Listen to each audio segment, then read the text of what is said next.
Back with the Pathfinder beginner box, we have the solo adventure, The Skeleton King Crypt. Trying to make it focus here. It says, "Are you ready for adventure? The following pages contain a short quest that you can play by yourself. You don't need to know the rules of the game just yet. This adventure will teach you some of them. If you want to skip this quest and head straight into making a character, go to page 10. Otherwise, read on." Okay. Basically, it tells what kind of dice we need and the story. You are a brave warrior hailing from the town of Sandpoint in a land called Varicia on the coast of the green steaming sea. Life in the small town is simple but also hard. The surrounding wilderness is full of goblins and other monsters. Lately, these monsters have been growing bolder, carrying off children and livestock from outlying farmsteads. In desperation, the terrified townsfolk have turned to you for protection. An entire town turning to me. The mayor, a kindly woman named Kendra Deverin, has promised you a reward of 100 gold pieces if you can clear out a nearby dungeon where some of these creatures are said to live. It's a dangerous job, but you know in your heart that you're up to the challenge. You gather up your gear, a sturdy suit of chainmail armor, and your father's old longsword, and head off into the woods. Following the crude map the mayor gave you, after several hours of walking, you arrive at a desolate hillside.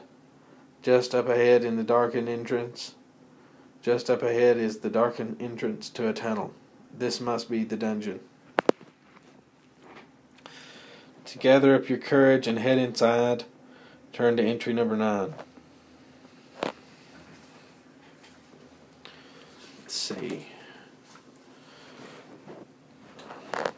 You find yourself in a dark, dusty corridor heading down into the earth. As you walk, the light from the entrance quickly fades to no more than a faint glow, and you are forced to use a torch to light your way. One moment.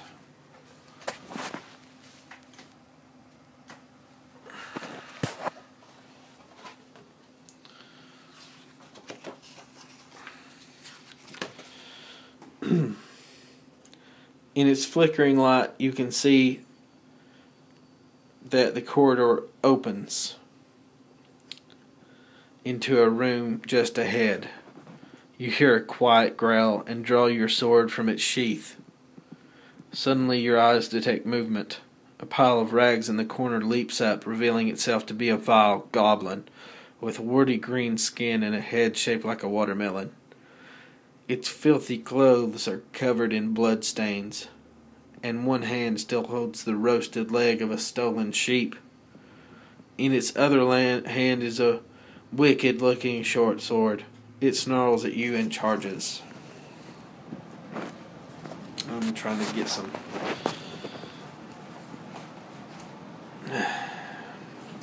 It's kind of awkward here. I don't have a camera stand. You are now in combat. You know that the goblin is a nasty, evil creature that you must kill before you can continue. Both you and the goblin take turns attacking one another. Attacks are made by rolling a 20-sided die. I didn't want to open these,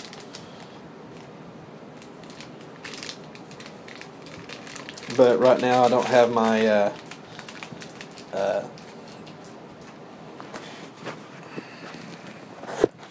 I do not have my normal set of dice with me, so this here is the 20-sided die.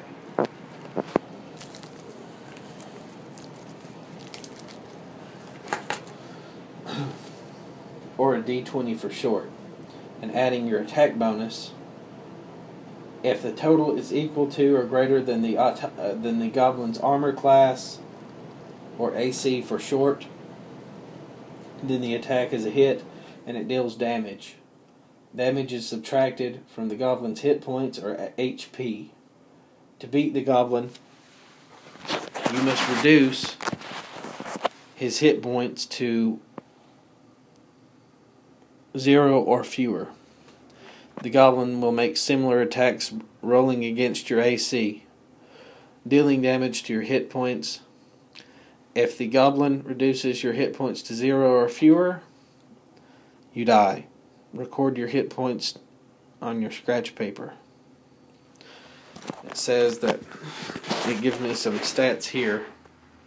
My attack bonus is 5. My longsword damage is 1d8 plus 2. My AC is 16.